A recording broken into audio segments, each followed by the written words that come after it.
आज देश में 10 करोड़ 40 लाख से ज़्यादा ऐसे 10 करोड़ 70 लाख से ज़्यादा घर ऐसे हैं जिनमें पीने का पानी नल के माध्यम से स्वच्छ जो है शुद्ध जल उचित मात्रा में जल पहुंच रहा है। तो इस तरह से नेशनल जो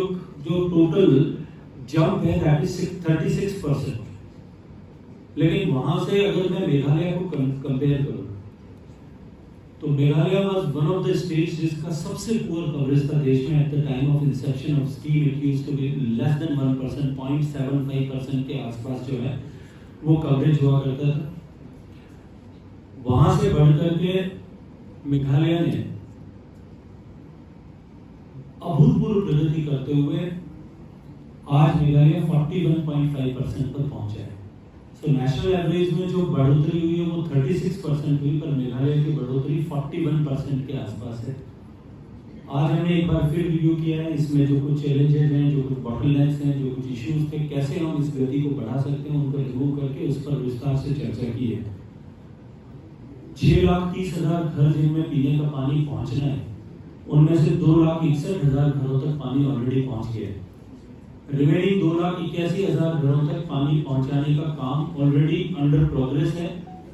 जो विद इन नो टाइम बहुत जल्दी जो है वो अलग अलग स्टेजेस पर है, बहुत जल्दी ये नंबर्स बढ़ेंगे और ये पूरा हो जाएगा। लगभग 50-60 हजार घर ऐसे होते हैं जिनके कनेक्शंस के लिए अभी टेंडर प्रोसेस होना बाकी है या जिसके लिए अप्रूवल्स होने बाकी है।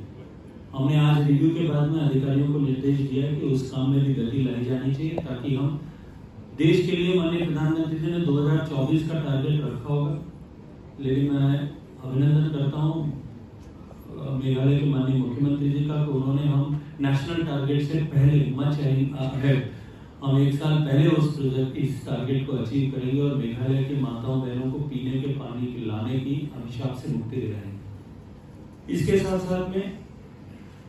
पीएमकेएसवाई के प्रोजेक्ट्स का हमने रिव्यू किया कि जहां पे हर खेत को पानी पहुंचाने के संकल्प के साथ में जो small and minor irrigation schemes बनाई गई, उसकी प्रोजेक्ट की जो है वो कंप्लीशन की रेट सेटिस्फैक्टरी है, 87% तक उसमें प्रोग्रेस हुआ है। लेकिन एक विषय के लिए मैं मेघालय की सरकार और मुख्यमंत्री जी का अभिनंदन करना चाहता हूँ। वो विषय यह है कि जिस तरह से उन्होंने एक होलिस्टिक वाटर मैप पॉलिसी बनाई और उस पॉलिसी के इम्प्लीमेंटेशन के लिए जिस तरह से काम किए, वाटर सेक्टर में जिस तरह से आगे बढ़ करके स्प्रिंग रिजर्वेशन पर काम किया, माननीय प्रधानमंत्री जी के बार बार जो बात कहते हैं कि हम बरसात के पानी को कंजर्व करें, क्योंकि बार ऐसा कहा जाता है कि पहाड़ का पानी और पहाड़ की जवानी पहाड़ के काम नहीं आते। पानी भी बह करके नीचे करा जाता है और पहाड़ के जवान भी सारे जो हैं वो काम की तलाश में नीचे बड़े शहरों में जाकर के वहां जुटते हैं। अगर हम पानी को रोक पाएंगे तो अपने आप जो है जवानी भी यहाँ रुकेगी, लोगों के पास में यहाँ लाइवलीहुड ऑप्शंस भी होंगे, अपॉर्चुनिटीज भी होंगी। मेघालय की सरकार ने बहुत एम्बिशियस प्रोजेक्ट्स लिए हैं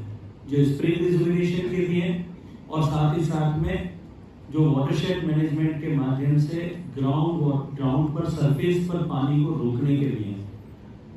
इंटरनेशनली फंडेड प्रोजेक्ट के माध्यम से 700 करोड़ की लागत से एक बहुउद्देशीय बहुआयामी जो है एक प्रोजेक्ट लिया गया जिसमें 2,500 ऐसे तालाब बनेंगे। और मैं ये मानता हूँ कि इस तरह की ये जो दोनों इनिशिएटिव लिए हैं, ये इनिशिएटिव पूरे देश भर के अन्य प्रदेशों के लिए भी मेघालय एक टॉर्च बियरर बनकर के, एक फ्लैग बियरर बनकर के उभरेगा।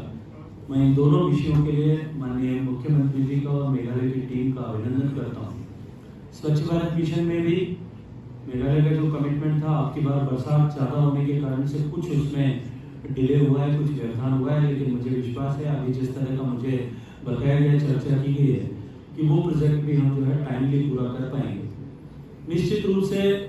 माननीय प्रधानमंत्री जी के नेतृत्व में नॉर्थ ईस्टर्न स्टेट्स जो भारत का ग्रोथ इंजन बनने की ताकत रखते हैं, उस दिशा में जितनी एक्टिविटीज हो रही हैं उन सब में स्टेट ऑफ मेघालय आगे बढ़ चढ़ करके इन 7 स्टेट्स में फ्लैग बियरर स्टेट बनने की दिशा में काम कर रहा है। मैं एक बार फिर टीम मेघालय को उसके लिए धन्यवाद।